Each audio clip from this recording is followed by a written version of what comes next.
We're live, baby. Hello. Down at Elder Tree in East Atlanta Village. Oh, I'm sitting my fat butt down, my old ass. Finally up and running. Yeah. Leading up to kickoff, rivalry week. It is Orlando Rivalry Hate Week. Week. Yeah, we are live at Elder Tree, a Heineken pub. It is Heineken Rivalry Week. Every night this week since Wednesday has just been nothing but rivalry games going on. We had the Hudson River Derby. That was pretty big for us on Wednesday. That was fantastic. Best possible outcome, in my opinion. Yeah. There was a lot of discussion whether or not a draw or a Red Bulls loss is better. I was pulling draw the entire time. I think that the draw is great. What's even better is having 2 suspensions for NYCFC going into the next game. Completely agree Yes, with that. 2 red cards. Absolutely. Yeah, we have Iron Tooth, the famous Iron Tooth, joining us right now, right? Or infamous. I'm not Infamous, really yeah, sure. yeah. Depending on who you talk to. You know? Yeah. One of the men responsible for some of the best Atlanta United and artwork and everything. Like, you guys know who he is. Thanks for So coming out. good they took some of it themselves. Ooh. Shots fired. Shots were fired a long time ago. Oh, yeah. it's funny. I think I've seen those shots fired by other people, too, with some of their designs being... Yeah, I feel like that happens with all the supporters groups, right? It's like people are stealing flag ideas and artwork. Well, I mean, the original King Peach was... I mean, It was Vera's, yeah. Yeah, it was Variation, Vera's, and they took it, and they... And they sold it a lot. Yeah, they ended up, like, paying homage to it, right? They... I don't know. At least it was an homage Did to you the supporters. just hit record? I did. Oh, well. I could take Now the... we're recording. I can take the video. I can take the Now video from we're- YouTube and Now we're double live. pull it yeah. down. Yeah. So, for those of you guys watching, thank you. Make sure you hit the subscribe button, the little notification bell icon. What's yeah, wrong, Kevin Kevin? Brown down in Orlando. Oh, that's right. Still watching live, somehow Yeah. finding a way to tune in live, man. That is dedication. That is dedication. Yeah. I mean, there's not really much to do down in Orlando. I'm told so. Orlando doesn't have Wi-Fi, so I don't know how he's actually achieving this. No, they He's have... in the sewers. they still have, like, Farmers Co-op, Kevin's a DSL. Ninja Turtle now. Yeah. Oh, good God. Yeah, that's dedication. I don't know. I can't wait to hear what his experience is like. So, rivalry week, you touched on it. Rivalry or not a rivalry? Right now, I'm leaning not rivalry. Well, it's the Laffico, because it's not a rivalry, really, is it? It's a whitewash. Yeah, Yeah, it really depends. is. It depends on what you... There are different definitions of rivalries when it comes to sports, right? You have proximity rivalries. I think it is an emotional rivalry, nonetheless. Yes, I- there's definitely because- emotion because involved. Even though we have dominated the series the past 2 years, a loss would hurt a lot against that team versus just about anybody else that we would play. It would hurt to lose the team who's bottom of the Eastern Conference, yes. And Yeah. next to last on the total MLS Yes. standings. Come on, San Jose. Help us out here. No, we'll definitely... I don't know. We won't help our cause there because we're going to bury San Jose in a couple weeks, but... Boy, what did you guys happen? I didn't catch the game, but the Columbus-Chicago game, did you happen to see the attendance in that stadium? No, I In saw a picture, Chicago? though. Yeah. I think they had a total attendance of all of 7,000 people total. What's up, man? How's it going? Yeah. Yeah. Oh, yeah. The who ended up winning that game? It was a draw. It was a draw? Yeah. They ended up drawing it out. Is that Columbus's quote-unquote rival? I don't know. I did see the new Austin logo. Did you see that? Yeah, and it was somebody was showing a tifo that Columbus had rolled out with that tree on it, Yeah. and I guess it's like kind of paying tribute to that. Maybe guess I don't so. know. Okay. Guess It was so. pretty clean. I like it. It's but- clean. It reminds me very much so, as a British person, of Forest Green Rovers, if anyone knows that team. It's a very similar green and black combo they got going on there. Yeah. The problem though is that logo alone's not going to drive attendance in a city like Austin. They're going to No. lose another team. Granted, Orlando City, whatever now, Louisville City was the Orlando Aztec or Austin Aztecs, but and they were USL, but that town is not for sports.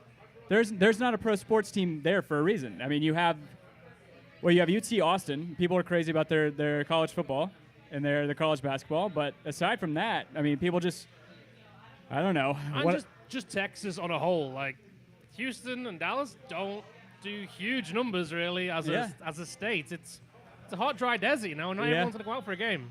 It's a shame, too, because those Dallas and Houston teams have been, like, perennially pretty good teams. Yeah. Even though Houston just cannot hang on halfway through the season. It actually reminds me of for the longest time, anybody who watched baseball, Texas Rangers, they would be hot from March until July, and then that heat hits in Texas, and it's just a game changer. The Diamondbacks are a lot of the same way. Yeah. Yeah, but I maybe that's the reason. Look, I don't know. regardless of what happens, as a more graphic-minded individual, I'm interested to hear your take on it too. The surge of teams embracing alternative colors to the traditional red or black or muted colors to see the Vegas lights. Wait, what are you trying to say about Atlanta's red and black? I love red and black for Atlanta, but the entire And league. the Wolfpack, NWO. Okay, yeah, I'll buy that one too. Too sweet. Nonetheless, it gets a little redundant, and just seeing red, black, and white on every single team, I like seeing teams embrace these alternative colors. So the Miami International logo with the cranes, the sand cranes, that was the hot pink. The Las Vegas lights. I also like that they're now the Austin logo. I like seeing these accent colors that are trying to push some variety. I like the chicken neck you got going, explaining that. It's my You crane neck. got the little My crane crown. neck. Yeah, I do like the fact that they're like embracing a different. It's not just United or FC. Not obviously Austin was Austin FC, but Miami. It's gonna be what do you call them? Inter? Because right, it's International de Football Yeah. Miami. Which is what IDM? that's Sounds like a new yeah. music craze, you know? Yeah. Yeah, no, but you're right. I mean, it is nice to see that, because if you look at the traditional teams, you look at Red Bulls, red, Chicago Fire, red, Dallas, red and blue. I mean, Orlando is the only team I can think of that really stands out for their color choice. What about Portland? Oh, yeah, Portland. You're Portland right. and Seattle, those two teams in the Yeah, Northwest, Portland, kind of yeah. embrace the whole Evergreen. Yeah, You're right. exactly. You're right. What are your thoughts on the logo? And like, you like it? Which one? The Austin. Austin's, it's clean and simple. I think it's going to get torn apart a bit by people. Like, I like a logo, but sometimes they over-explain what they're doing with it. Like, I will say, when I first saw our logo, I wasn't that impressed, and there was a lot of over-explaining the logo. Like, here's what everything represents. It's like, can't we just have a logo that's local to the area and we understand what it means? So it is nice, it's clean, it's simple. I just think they're going to need something more for the team to get that identity really out there. Yeah, and I couldn't agree more with you on that, because again, it's going to be they have an uphill battle.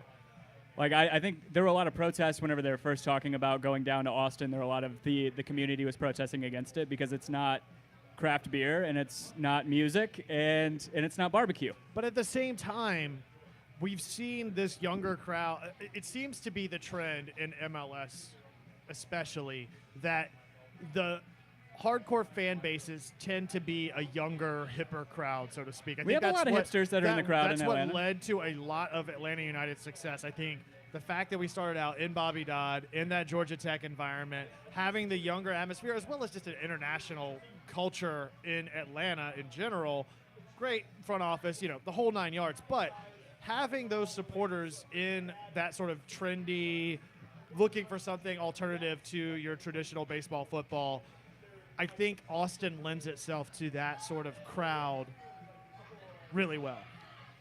And I think that's why he's moving there, because he wants a little bit of what we've got, kind of like he wants that hot city, and Austin is one of the hottest cities in America. Pun intended. Yeah. I think there are other cities he could have tried. I think Denver would have been. Definitely, yeah. But then again, I guess Colorado or the Rapids are already there, but they might as well not be there. No. But So it's one of those types of cities too. I guess. I'll present a counterpoint to your argument about Indianapolis, Texas like sports teams. Indianapolis and Detroit. I mean, those are two Right. places that have great franchises that could have, and good fan bases that could have. Right. So back in. here's the counter argument to that, which is if you look at Indianapolis, if you look at Denver, a lot like Atlanta, the assumption is going to be the majority of their fan base is going to be pulling for their NFL teams or their MLB teams or something like that. But if you look at a city like Austin, talking about the lack of Texas sports or sport interests and stuff like that, I think that the opposite could maybe hold true, that you have a fan base that's ready and available, and you capitalize on that because there isn't really a viable alternative that people would latch onto. So you you create an interest that isn't necessarily there currently. Yeah, I would agree with that. Yeah, keep the if you keep the prices down, there are, I don't know, 50, 60,000 college students in that town that could easily be converted into fans to go to that game day experience. I guess it remains to be seen. Do we know when are they moving next year? I believe it is next year. 2019? Yeah. Yeah, as much as I'm on board with Save the Crew from a historical standpoint, but they don't fill up their stadium. They really didn't even before the Austin stuff started leaking out. So 2020 is when they moved. 2020? Bill Holcomb. Okay, so we'll have them in Austin. So they're going to be in the Western Conference at that point then, right? There's going to be probably a realignment because Nashville is going to be coming into the league at that point too. Right, and Brian has a good point. If a team can, quote-unquote, make it in Orlando, why not Austin? Yeah, that's true. But again, I mean, Orlando still can't fill up that stadium. That's true. And how much longer are people going to – I mean, they've got to right the ship soon before it's full collapse. So let's start talking about tonight. It is Orlando Hay Week. They are on 4 points since we went down there the last time. And that was months ago, fellas. We have months. We have 15 wins on our record currently. They have 15 losses on their record currently. Wow. It seems like Jason Christ maybe wasn't the problem. I hope they hire him back. That would be hilarious. Or pulling Adrian Heath back from Minnesota or something like that. I was actually at the Vancouver-Orlando game in Vancouver while I was traveling, the 5-2 loss. And there is some massive problems with that team. Like, I don't know if it's squad cohesion or not knowing their roles, but at the time, the Whitecaps weren't doing great. They won a few games after it, but, like, they shouldn't have been beating them that easily at home. There's some massive fundamental issues with the team currently. Yeah, I mean, we saw that back in, when did we play them? May? Down in Orlando was May. It was sometime in the spring. When we played there? Yeah. Yeah. I think it was in the spring. Yeah. I think the last time we played them was before the Dallas game, so that was like early July. Yeah, or the end of June. It might have been June 30th, something like that. So the first game, whenever we went down there, you saw that the squad cohesion to me is the big thing. That was when we talked to Matt Doyle, it was he thought they were going to be a playoff team at the time. That first game, I was convinced it was the only time that I felt that second half of that first game, particularly, I felt concerned about Atlanta getting exposed. That still's probably the only time this season where I felt like Atlanta got exposed for a substantial amount of time outside of the Houston game. Yeah. Well, back to what I was going to say is we saw like the precursor during that game where you had it was either Amro Tariq or one of their other center backs that was getting into a fight with Sasha Kleshin. You had the Miram stuff going on. You have Will Johnson, who's always a head case. Right. And that team, like, there's locker room dust-ups going on. That's the problem. Like, their front office had every intention of improving that team, spending so much money. Yeah. But they bought all the wrong players. Right. It's just, and I don't know. That comes from leadership. Like, if you don't have the head coach there to make it work, like we do with Tata, he bought who he knew would work with the team, no matter how much you spend. You would think that Sasha Kleshin would have been that elder statesman that they brought in that would have been able to tie that team together, but he can't get a grasp on it. That mustache alone isn't going to change things. Dude, I mean, you look at teams like NYC and Red Bulls, right? You talk about the derby this past week. That's two teams that lost their manager midseason and are still at the top of the board because there is a certain amount of cohesion and responsibility that falls back onto the players outside of just the management structure that I think Orlando is lacking as an organization from top to bottom. Yes, but I do think that is also set by the manager. Like when Vieira left, they knew their roles by that point, so like they could carry on without him for a period of time. But at the same time, you know, I think that becomes – it tends to go one of two ways whenever that happens. It either becomes a rallying cry for the team, which speaks volumes to the players and to their maturity and where the club is internally, or teams fall apart and then it falls back to the manager and you look at a lot of different reasons why that is. So for that to have not been a rallying cry for Orlando, I think is concerning as an organization. It's also telling of what that organization is. Absolutely. Yeah. Because you talk about the two New York teams. It's an organization of individuals. Yes. When you talk about the New York teams, those are two teams that have done it the right way. Granted, the city or the city group, whatever. They splash cash. They get away with the fact that they still play in a baseball stadium years after coming into existence. But that said, they're also two teams that don't have a huge amount of turnover year to year with players. No, true. Like you don't see that. Like they've built a good squad. You don't see more than one or two players really come in and out of that lineup from year to year. And Red Bulls, especially a team that have been building off of an academy, bringing in players like Tyler Adams, Right. and then finding. What was your thoughts coming from England, seeing Bradley Wright Phillips come over to MLS and just show out? Because he wasn't particularly good even in League One. No, and he was always the lesser talented brother for older Yeah. Sean.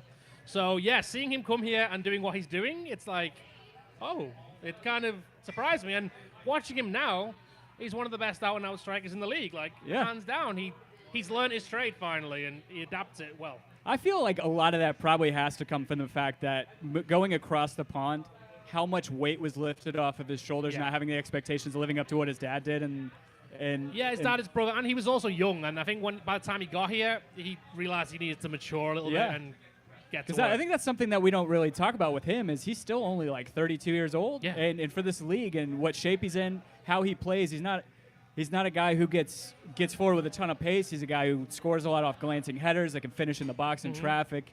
He's going to have, whether or not Red Bulls keep him, I know they were talking about that on Extra Time Radio, just because he's older than Red Bulls like their players to be. You saw that with Sasha Kleshin leaving. You see Dax McCarty leaving. Whether or not he stays there or goes to another MLS team, I think he still has probably a good 4 or 5 years of productivity in this league. I would say so. Yeah. I think that's a conservative estimate. I mean, I think he's going to be successful no matter where he goes, but it depends on what this league ends up becoming. You talk about veteran players or players staying with the team long term or lack thereof at Orlando. I think what BWP is for the Red Bulls is one of those players that you could see just finish out his career there if the Red Bulls are willing to pay that kind of money, even though it's not necessarily he's older than what they would like to have on their squad. But if you're creating this cohesion and consistency internal to the squad, it makes sense to keep him on board if he's still producing like he is regularly. And in the next few years, I see him being like our Parkhurst. Like, he's got years on the clock, but he'd be a perfect player to bring in for a new team and get them started. Yeah, for sure. I could see him kind of ushering in Miami. Think about Miami. I mean, Beckham probably would want to bring in some sort of quote-unquote sexy player to come in and be maybe not the talisman. He'll probably bring somebody in from Europe that's going to play in the midfield and be be that drawing player. But I could absolutely see that happening because I think Red Bulls are going to cash in on Tyler Adams at the end of the year. I think they're going to probably cash in on Bradley Wright Phillips soon too, just because they have a great academy. They have a lot of guys in weight and they're going to have to make some decisions. They're a good team, man. They're going to have to make decisions on who they're going to want to keep and how much they're going to want to pay. I want to say because you don't want to be a team that ends up relying so heavily on veteran leadership that all of a sudden they're all gone and you've got to rebuild. You've got to phase those guys in and out and what makes the most sense and who makes the most sense from that standpoint. We have Magdalena in the trap saying, "Update from Orlando. It's hot, humid, and shitty." She said, "I can't hear anything, but yeah, here's the destruction." Glad we have multiple people down there watching. Yeah, it's great. But from the Red Bull standpoint, on Tyler Adams, do you think that he'll break the record that Vancouver just set with Alphonso Davies? Because he's got to be one of the most sought-after center midfield prospects in the world, right? I mean, in terms of he's 18 years old. He's got a full almost season and a half under his belt. He's already probably captain material on that New York team. I think he'll be close. It really depends on what teams are looking at him. Yeah. I have a feeling he'll go to Bundesliga. He might not go to the top team, but I think it's easily going to be over 15 million, 20 million for him. I think I could see him just transferring over to Leipzig. Yeah, parent club. So perfect. They'll get a good deal. They'll send some money over, and he's still within the Red Bull family. Yeah, do the money laundering the way that Citigroup did with Jack Harrison whenever they brought him over and then sold him over to Middlesbrough. Anything that you guys? So you talked about the game plan set forth. Granted, that was Jason Kreis at the time. The game plan set forth by Orlando in the second half of the game that we played down there back in the spring. Do you see them? I mean, one of the things that we noticed in that game that was kind of to our detriment was how humid it was. You saw our guys kind of tire out at the end. Do you have any concerns going into this game tonight about their ability to play a trap for us in the way that they did in the second half, and whether the weather has anything to do with it? I have two concerns. Okay. First is the weather, yes. The travel, obviously. I mean, it's not bad. Atlanta's been at home pretty regularly. They're pretty well rested. They're getting healthy. Nobody really seems to be. Only like an hour and a half flight. Yeah, so. nobody seems to be a concern as far as being match ready. We see Barco getting into the lineup more. Remedi's found his place. So it's not so much that. It's just the wear and tear down there in that stadium. I don't know really what the weather's like. I know it'll be humid as all get out. But we do train in Atlanta. I don't think that's going to be a huge detriment. What I think is going to be a detriment or a concern, and it seems to be a trend with Florida teams playing Atlanta teams in various sporting events. If you look at the Acuna hit with the Marlins just a couple of weeks ago, yeah. I think the physicality that Orlando could bring tonight, potentially shaking up some of these players, drawing some early cards, getting emotional, trying to get into their heads, and making them hesitant or gun-shy at the top of the box, particularly with Almirón Martinez. You see that go one of two ways with Martinez especially. If he gets frustrated, you can easily get him out of his element and get him out of his rhythm. And so if this Orlando team does that, I think that's a way that you expose Atlanta United. Who do you tonight. see from Orlando being able to impose themselves physically on us? Other than Amro Tarek, I don't know if Lamine Asana is playing, but Somebody from Orlando to impose their will on us? Yes. Okay. When you're talking about them frustrating us physically, getting into our heads, playing physical like that, I mean, we saw them kind of try, right? Yeah. I mean, you have two guys in the back, I believe, in Amro Tarek, and if Lamine Asana is playing, they're big guys. They can definitely impose their will, push our guys around, but aside from that, they're missing their two quote-unquote stars in the midfield. They don't have Agita playing today. They don't have Yoshi Otun. Right. I think Will Johnson's always a wild card. You never We know. don't have any women on our team, so I think we're safe. He's not going to... Will Johnson, you don't know what's going to happen. And then Sasha Kleshin, I think, could be really troublesome. And I think Dom Dwyer could go the opposite way. That I think you see players can also frustrate Atlanta on the defensive side of things. If they can expose LGP and get LGP playing overly aggressive to counter their aggression on defense on the other side of the field, assuming that the official isn't going to make the calls, I could easily see it being the other way around too, where LGP overexposes himself, takes some costly cards early on. You've got players that are already setting. I think McCann is close to yellow card accumulation. McCann has 5 at the moment, I think, Right, so he's Alma- 1 away. Right. So, I don't think it's Parkhurst is necessarily close too. I think we have Almiron, Parkhurst, and McCann all on the edge of suspension. I think this game will be dictated by. This will be a game that will be dictated by the officials and the physicality more so than the skill on the field. Yeah, I would agree with that. I have a feeling they're going to try what many teams do when they come to us. They're going to park the bus and counter, and then say try and catch LGP on the break.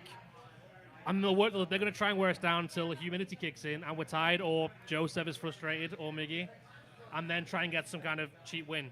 I can't see them trying to dictate play because. No, I don't see that either. It's interesting you bring up the counterattack because I see them trying to do the same thing, and I can't say that I fear anyone on their counterattack outside of Dom Dwyer. Maybe. Yeah. Right. Maybe Mueller, but so again, it's not about the skill. It's about the physicality and what they can do to frustrate Atlanta, especially if the official's not making the calls consistently and somebody overstretching or overexposing themselves because they think that the ref's not going to call it and getting inside their own heads. 2 points made in the live chat, both by Brittany S., Bill Holcomb, and Anthony Neitzel.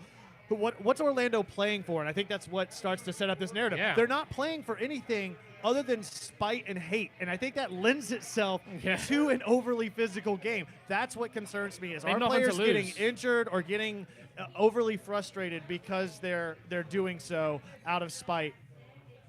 how far are they out of the playoff race? They're out of it. I don't think that they can Complete. get into Okay, it. yeah. I don't think that they I think can. they're on 23 points or something like 24 points. think Are they they're out are they of it. completely are they at the bottom completely in the East? Oh, the East, Yeah, yeah. yeah, Okay, yeah. They're okay, at the okay. bottom in the East. I mean, they might not be completely eliminated. Tonight might eliminate them because then they would No, you're only probably have- right then. But they're really close. Again, I think this is a game with all of the hype and conversation and the emotional aspect we saw in the first game down in Orlando, fans throwing trash onto Yeah. the field. It is going to be an emotional game. it's impossible for those players not to feel that emotion and feed off of that emotion. Orlando's not playing for anything right now. The best that they can do is try to ruin Atlanta's season, whether it's physically or otherwise. I'm gonna counter that because as a team they might not be playing for anything, but there are gonna be some players on the field tonight. Yuri Rosell, and you're talking about a couple guys fitting in for Igita and fitting in for Yotun. You got some young guys playing that I think are probably going to be trying to cement their place in some way, shape, or fashion for next season. I think they have the rest of the season to really endear themselves to the manager. So you may see as a collective unit that they're not playing up to par, but you may see those guys trying to show out on us. The one thing I'll say is the way that, in talking about it like them playing physically, the way that Remedi and Lorenowitz have bossed the midfield as of late, it's going to be really hard for them to do that against us. I think Remedi provides something that we didn't have in that first game, is a physical presence in the midfield that can counter their attempts to be overly physical against Atlanta. Yeah, with what Remedi provides. And we kind of doubled down. We got Jeff as backup just in case with him. So, yeah, we've got much more of a surprise package in that defensive midfield role now with Remedi. Yeah, because you can trust LGP now a little more to move forward because Lorenowitz can step back knowing that you have Remedi to play box-to-box like that. He definitely gets back better and more efficiently and plays more efficiently on defense than Nagby does. Granted, he might not have the same skill offensively that Nagby does, but I think he's definitely released. He and Lorenowitz playing together has definitely released the front three or front four, whatever, to play a lot more or play with a lot more freedom of late. So we talked about it on the show this week. I know Tim and I have weighed in on it. What are you thinking? There's been a lot of back and forth between 3-back versus 4-back. What do you expect to see tonight? I'm expecting the 3-back again with the 2 wing-backs. As long as Escobar and I'm assuming it's McCann as well do their jobs defensively and not like silly marking on corners, we should be fine. It works. So I'm happy with it. To that point as well, do you think Barco gets the start tonight? I think he should throw him in the mixer because last time he caused so many problems against them with the goal and stuff. They're expecting our standard formation at the moment that we played the last 3 or 4 games. Bring him in and just shake it about a bit. For me, what Barco provides right now, and especially because of where we are in the season and circumstantially the things that have played out with him off the field, seeing him come in this past week as a super sub was really interesting to see. And I think that really changes the dynamic whenever you start thinking about Atlanta potentially wearing down in the second half. Yeah. That's my thought outside of the things off the field that lends me to think that Barco is probably better as a substitute to start the second half. We have the options now because if he plays and Gressel or someone doesn't, it's the same way. Like Gressel, someone comes on and makes a difference. So it's a nice problem for us to have is having that backup now on the bench. Yeah, definitely. That's one of the things I did notice. It takes him a little while to get going. Yeah. So I think a substitution at halftime would probably be more fitting or more beneficial to a player like Barco. Because you see that, I mean, I think Romario Williams gets slighted a little too heavily because of the fact, I think his missteps or his lack of production has to do with the fact that he's coming in with 10 minutes left in the game. Yeah. Well, he's coming in and he's being relied upon to do the entirety of Joseph Martinez's job. And he's just being thrown into the mix rather than what we've seen him really be successful. We talked about this just a couple weeks ago on the show. Him running in tandem to Martinez. He's a link-up play, yeah. Exactly. Yeah. I think that's what creates the success for. Yes, Tito is talented. Yes, Almiron is wild. All of these players are wildly successful and capable, but I think that they are substantially benefited by the fact that Martinez is also on the field, and defenses are having to split their attention between them, and I think Romario benefits from that as well. Yeah, I think it's just lack of game time has really been his biggest enemy. Everybody in the trap saying the same thing, like in Barco as a sub. Superman, new name in the chat, gave you a shout out. So El Senor Iron Tooth, Brian Olivas. Yeah, Olivas. Yeah, that's it. 3-1 Atlanta. Joseph scores twice. Barco scores the third. A lot of really high-scoring predictions here. 4-0 Atlanta, 3-0 Atlanta, 5-0. I think it's 5-0 Atlanta too. Changing it. I think it's pretty much going to be a unanimous thought that Martinez breaks the record tonight. Yeah, I think so. Hear me out. What if he wants to break it at home?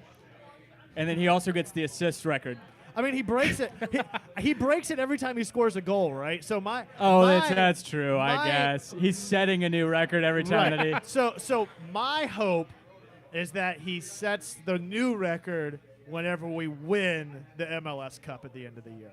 Well, it would have to be. That's it. This is regular season. But. Well, regular season. Well, then he'll set it away at home. Away at Oh, Toronto. it's away at Toronto? No, I don't want him to score against Toronto. Because at that point, we're going to have Supporters Shield locked up, so he's not going to need to start. So he'll really set the record the last home game. I like your positivity. I like your optimism. But it's really hard to deny that right now. I don't know. I'm saying a 2-0 win. I don't think it's going to be as high scoring as that. I could easily see it being a 2-1 and this being close and interesting late. Again, it depends on how physical it gets. Yeah. There's no way this is a low scoring game. I think we at least see two goals scored, whether it's 2-0 Atlanta. I think 2-0 or 2-1 outcome is more reasonable than something 5-0, unless something. What was the score at home back in June? It was 4-0 us, right? Right. But Orlando had some hope then. Yeah. Now they're like I said, they're out there just trying to start shit more or less. They're not going to lay down this game. Yeah. At least we know we can pull our keeper out. We can put Brad Guzan up on a corner and not have to worry about them scoring on a counter. That makes me even more confident that they're not going to be able to counter on us tonight. But I think they will probably try and employ that strategy. What do we have? DC United next week? Yes. DC, at Audi Field. DC on the road. One of the hottest teams in the East, right? And then followed by Colorado on the road. Yeah. DC will be interesting. Who do they have this week? I don't know. To be honest, I don't know. My head either. Maybe? It's Rivals Week. That's what Yeah, that's right. Yeah, you're probably right.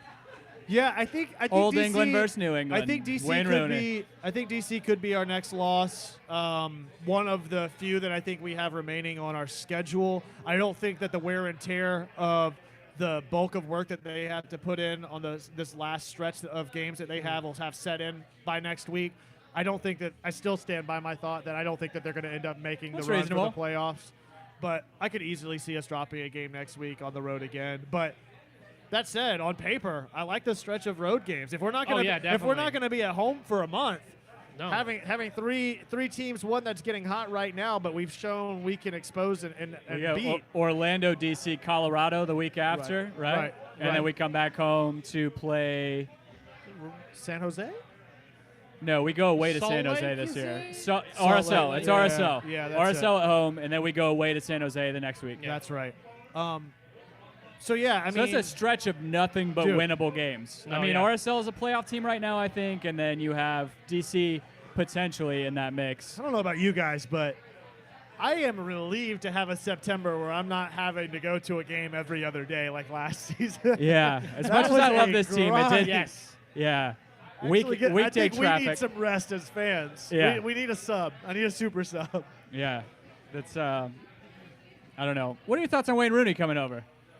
I was apprehensive at first. I did a podcast in England and shouted you guys out, of course, and we talked about Wayne Rooney coming over. He's finding his feet again, I think. Like it's weird that he's a striker again, but it seems to be working with the support around him. Especially with Acosta. Acosta as well. It's working.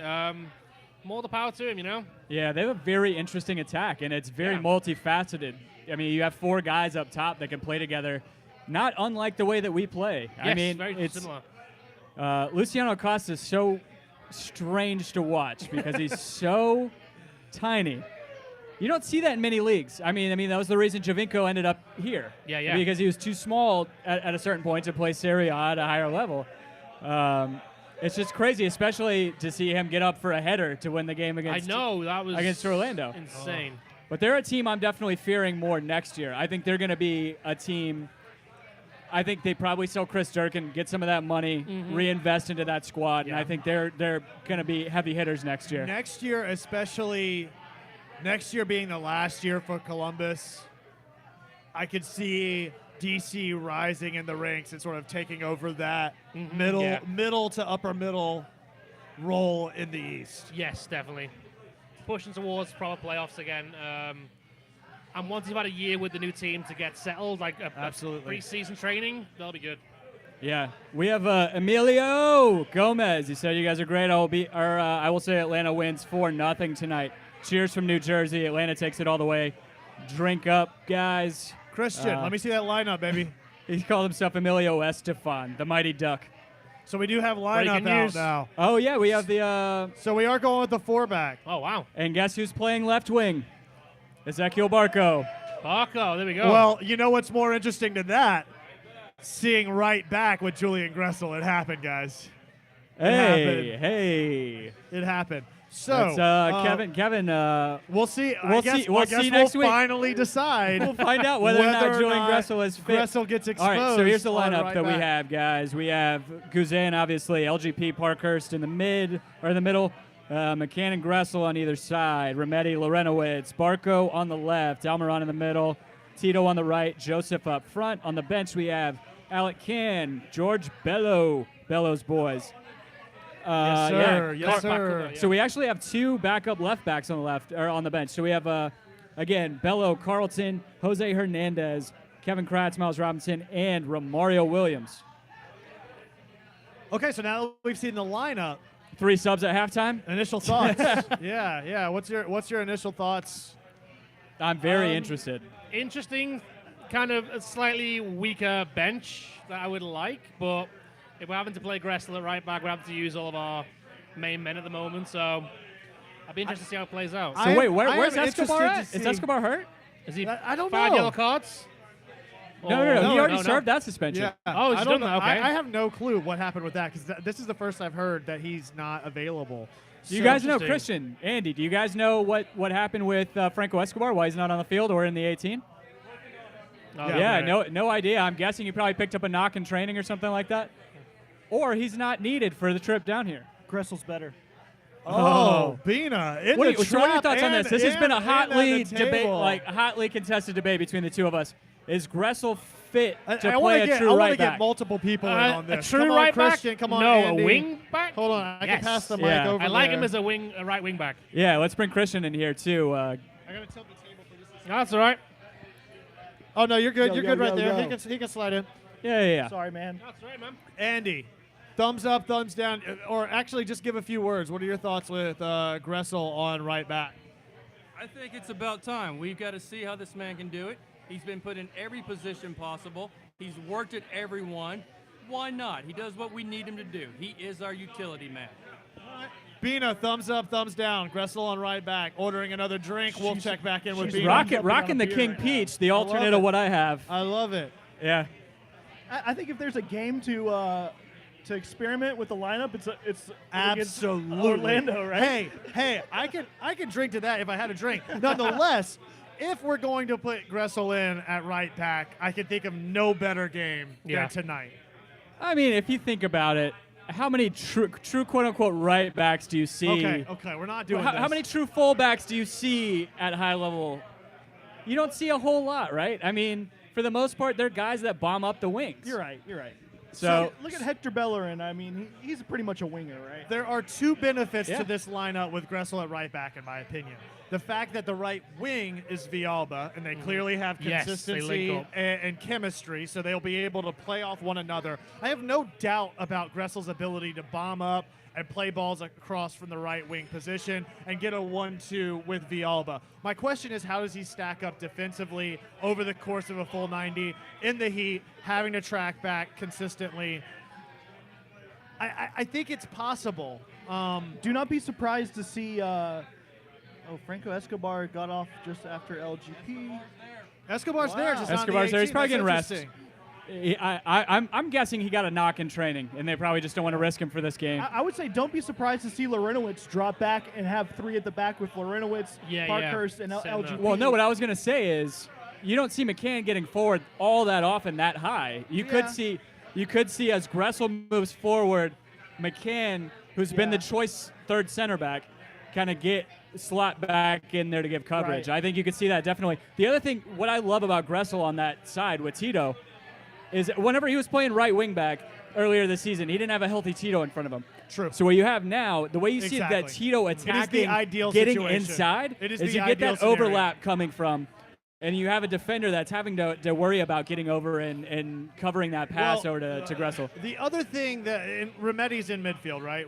Yeah, He's oh in- yeah. So, Yeah. so this is the other thing that I think that I like about Gressel being on right back is that if he is going to push up, we have a very defensively structured midfield Yeah. between Lorenowitz and Remedi to be able to pull back and cover if needed. I'm hoping to see Remedi go forward a little bit more and see what kind of passes he can put in. I don't think that happens with Gressel on right back. I think Gressel is going to have a natural tendency to track forward, and we're going to rely on Remedi to cover him more often than not this week. Yeah, I mean, I think Lorenowitz more is going to be the guy back. Yeah. That's that too.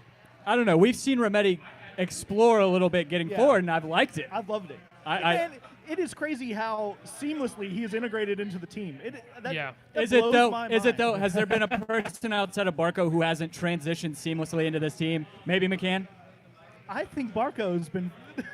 No, I mean the first couple weeks, No. it took him a little bit to get integrated. Right, yeah. And that's what I'm saying. But Remedi has taken absolutely zero time to get integrated. Yeah, you're completely right.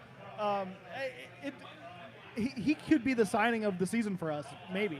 But to Barco's credit, Remedi plays in a position where he's not relying on everybody else around That's him true. to really play to his strengths. You're right, Yeah. completely right. He's the one letting people play to their strengths. Yeah, it's hard for Barco too. He's on an island a lot on the left, and that can What be do tough. you, yeah, what do you guys think about? Like, he's going up against Will Johnson conceivably tonight. Do we have Orlando's lineup? Do we have Orlando's lineup? We'll have our We have our producer, trusty Andy Watkins. If Barco's up against Will Johnson, I'm taking Bina, Barco. what do you every think? time. Do you like Gressel at every right time. back or no?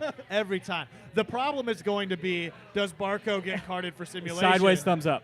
Who gets carded for simulation, Will Johnson or Barco? That's the real matchup there.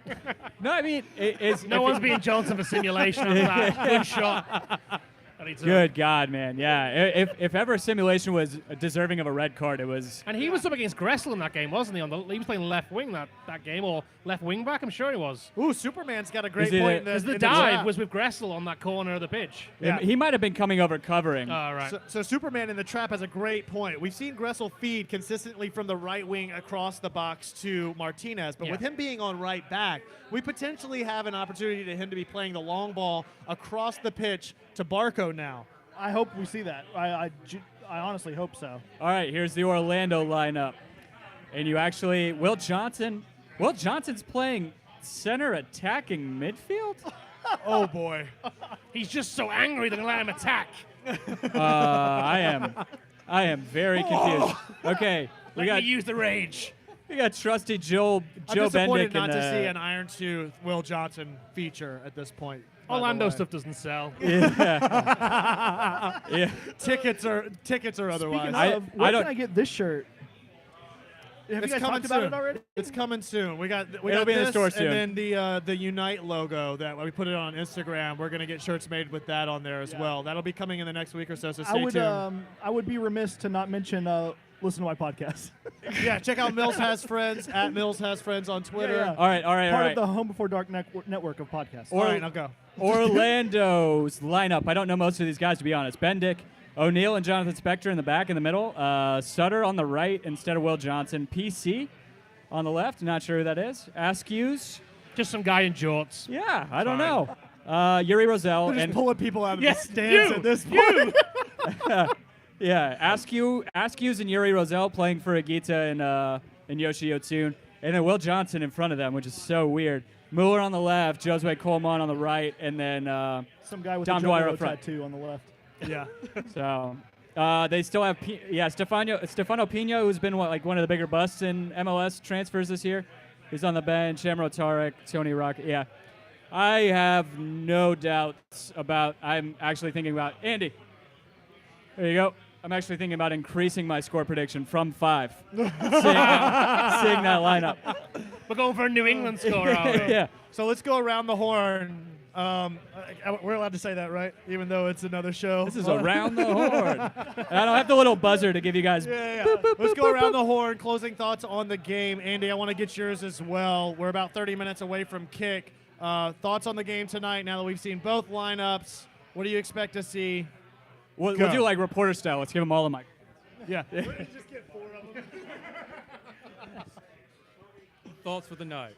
Joseph breaks the record, plus another goal. Orlando embarrasses themselves more than they have before. Gressel is going to come up with a 40-yard cross that Joseph's going to head in for the first goal, because those two have been butter all year. What is it, working together. seven link-ups? Something like that? Yeah. 6, 7 link-ups? Yeah, it's got to be. Yeah. I mean, I don't know. Is there a Sophomore of the Year award? 'Cause, good Lord. Yeah, I think that's him getting rewarded with a DP contract at Yeah. this point. Absolutely. But, ultimately, Orlando sucks. They're trash. We Score win. prediction. Score prediction. I'm going to go 3-0. Love it. All right, man. What are you thinking? Joseph breaks the record. Yes. I'm gonna go be bold. Jeff gets a goal. Oh, I like it. Big up, big red. I think 4-1. We'll concede a silly goal, but it'll be mostly us for the game attacking. 4-1. Okay. Yeah, I'm just looking forward to Orlando losing again. I mean, there's no greater joy for me. But I think I'm going to go 4-1 as well. Dwyer gets a cheeky one probably, and garbage time. Did you say cheat to win? Eddie Guerrero? No, no, Dwyer gets a cheeky one at the end. Oh. He's cheated his way to a couple goals this year. Yeah, for sure. Offsides, diving for PKs. Orlando are more of a Chavo Guerrero. We're Eddie Guerrero.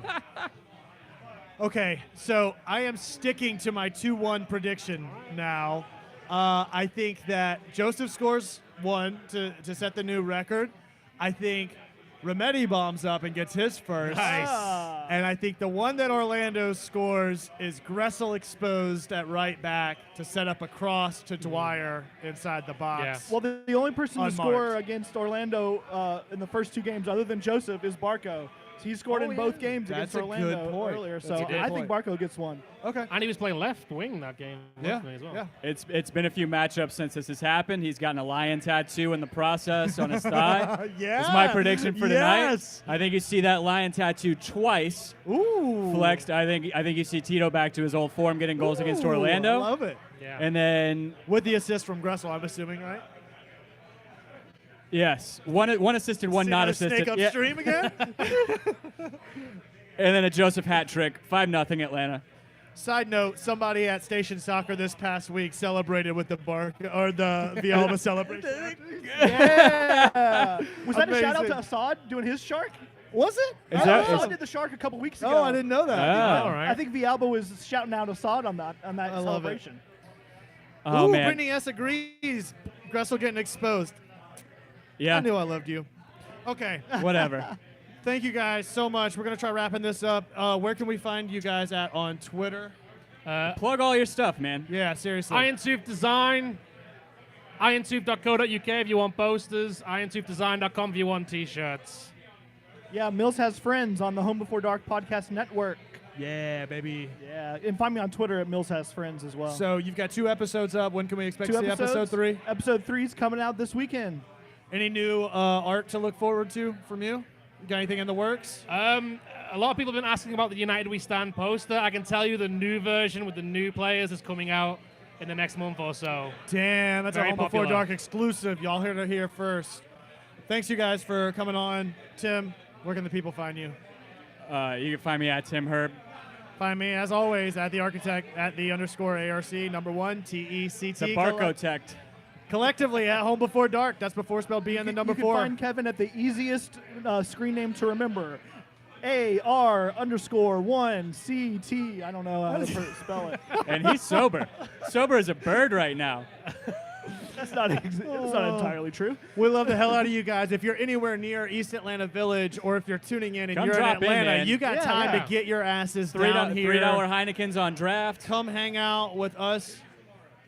Tuesday Yeah. tomorrow. Oh yeah, That's Home right. Before Dark I'm night. glad you I mentioned that. unfortunately will not be there, Oh, but boo. Yeah, come out, hang out with us at the Tuesday tomorrow night. We got a big crew that'll be out there, rowdy and proud. I'll be there. Should be a good time. And we'll see you sometime next week. We're going to have some scheduling conflicts on H4D this week. We'll figure out when our next show Yeah. is. We'll tweet you out the details on also that. if you guys are in the area tomorrow, come. Angie and I will be over at Grant Park Festival, Good call. slinging art Saturday and Sunday. Come get some cool stuff. King Peach Yeah. hats. Awesome. Get one of these. All right. Thank you, guys. Love the hell out of you. 3 more under the tree. Oh, Go, shout out to Santa United. Goal, goal, goal. Another 3 under the tree. All right, guys. We'll see you Thanks. next time. As always, be home before dark. Adios.